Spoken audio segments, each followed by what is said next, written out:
मीरा भाईंदर महापौरपदी डिंपल मेहता विराजमान झाल्यानंतर दीपक केसरकर यांनी भाजपला घरचा आहेर दिला। मुंबईचा महापौर मराठी असणार यात शंका नाही, अशी प्रतिक्रिया दीपक केसरकर यांनी दिली आहे। मराठीच्या मुद्द्यावर तर महापौर मराठी असावा ही सर्वसाधारणपणे भावना आहे।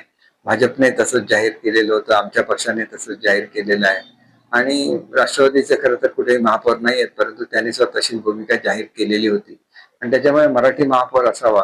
परंतु हा विशेष प्रश्न हा मुंबईच्या संदर्भात आहे, कारण मुंबईची तुलना ही मीरा भाईंदरशी करता येणार नाही। ती एक छोटीशी महापालिका आहे, तर मुंबईचा महापौर हा निश्चितपणे मराठी असेल याची मला खात्री आहे। एबीपी माझा, उघडा डोळे बघा नीट।